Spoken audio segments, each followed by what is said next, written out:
बहुत समय पहले की बात है। एक घने और डरावने जंगल में एक भयानक राक्षस रहता था, जो आसपास के लोगों को बहुत परेशान करता था। एक दिन एक तेजस्वी और शक्तिशाली साधु वहां पहुंचे। उन्होंने राक्षस से कहा, हे दुष्ट राक्षस, अब तेरी बुराई का अंत होगा। साधु ने अपनी शक्ति से राक्षस को एक छोटी सी बोतल में कैद कर दिया। राक्षस चिल्लाता रहा। मुझे बाहर निकालो, मुझे बाहर निकालो। फिर साधु ने उस बोतल को एक अंधेरी गुफा में छिपा दिया, ताकि वो फिर कभी किसी को नुकसान न पहुंचे। कई साल बीत गए और उस जंगल के पास एक सुंदर गांव बस गया। एक दिन एक गांव वाला उस गुफा के पास से गुजर रहा था, तभी उसे उस पुरानी गुफा से कुछ आवाजें सुनाई दी। मुझे बाहर निकालो, मुझे बाहर निकालो। वो उस गुफा के अंदर गया। उस गांव वाले को एक पुरानी बोतल मिली।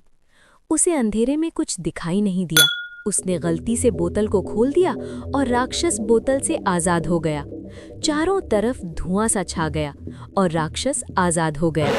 राक्षस इस बार और भी खतरनाक था, क्योंकि इतने सालों तक बोतल में कैद होने की वजह से वो बहुत गुस्सा था। राक्षस ने उस गांव वाले से कहा, अब तुम मेरा खाना बनोगे। राक्षस की बात सुनते ही वो गांव वाला भागने लगा और राक्षस उसके पीछे भागने लगा। पीछा करते करते राक्षस गांव पहुंच गया और गांव वालों से गुस्से में कहने लगा, मुझे बहुत भूख लगी है, तुम सब गांव वाले मेरे लिए खाना लाओ, नहीं तो मैं तुम्हें और तुम्हारे जानवरों को खा जाऊंगा। ये सब बोलकर राक्षस अपनी गुफा में चला गया। गांव वाले राक्षस के लिए रोज खाना लेके जाने लगे और देखते ही देखते पूरे गांव का अनाज खत्म हो गया। गांव वाले कहने लगे, आज तो हम सबका मरना तय है, क्योंकि उस राक्षस ने पूरे गांव का खाना और अनाज अकेले ही खत्म कर दिया है। या तो हमें राक्षस मार देगा या खाने की कमी के कारण हम भूखे मर जाएंगे। तभी एक गांव वाले ने कहा, हम सभी को राजा के पास मदद मांगने के लिए जाना चाहिए। अब राजा जी ही हमारी मदद कर सकते हैं। सभी गांव वाले राजा के पास पहुंचे और बोले, महाराज हमें बचाइए, एक राक्षस ने हमारा जीना मुश्किल कर दिया है। हमारा सारा अनाज उस राक्षस ने खा के खत्म कर दिया।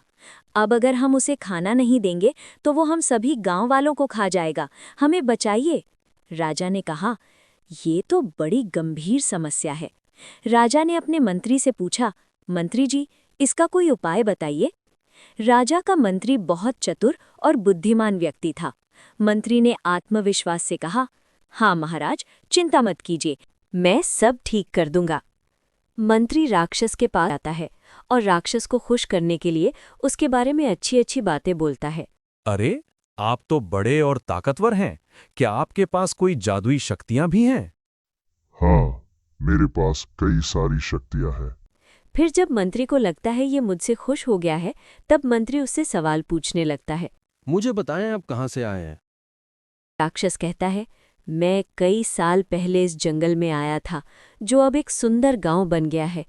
मंत्री ने फिर पूछा, आप इतने साल कहाँ थे? राक्षस ने बोला, मुझे एक शक्तिशाली साधु ने एक बोतल में कैद कर दिया था। फिर तुम्हारे किसी बेवकूफ गांव वाले ने मुझे आजाद कर दिया। मंत्री ने पूछा, वो बोतल कहाँ है जिसमें आप इतने सालों से कैद थे? राक्षस ने कहा, वो वहाँ है। मैं इतने सालों तक इस बोतल में कैद था। फिर मंत्री ने कहा, मुझे विश्वास नहीं होता कि आप इतनी छोटी बोतल में बंद हो सकते हो। राक्षस गुस्से में कहता है, क्या तुम मेरी बात का विश्वास नहीं कर रहे? मंत्री ने कहा, कहाँ आप इतने शक्तिशाली और बड़े राक्षस और कहाँ ये छोटी सी कांच की बोतल? मुझे तो विश्वास नहीं हो रहा है। राक्षस ने कहा, क्या?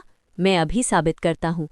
राक्षस के ऐसा कहते ही राक्षस तुरंत धुएं में बदलकर बोतल के अंदर चला गया और राक्षस के बोतल में जाते ही मंत्री ने बोतल का ढक्कन बंद कर दिया और राक्षस से कहा, तुम भले ही बड़े और ताकतवर हो, लेकिन बुद्धि में मैं तुमसे भी बड़ा हूँ।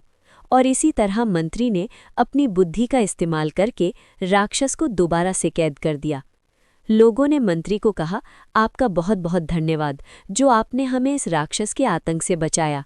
हम आपका ये उपकार कभी नहीं भूलेंगे। इस तरह बुद्धिमान मंत्री ने अपनी चतुराई से पूरे गांव को बचा लिया। इस कहानी से हमें सीख मिलती है, बल से ज्यादा बुद्धि शक्तिशाली होती है। राक्षस भले ही बड़ा और शक्तिशाली था, लेकिन मंत्री ने बुद्धिमानी से बड़े और शक्तिशाली राक्षस को भी हरा दिया। ऐसे ही वीडियो देखने के लिए हमारे चैनल को सब्सक्राइब करें।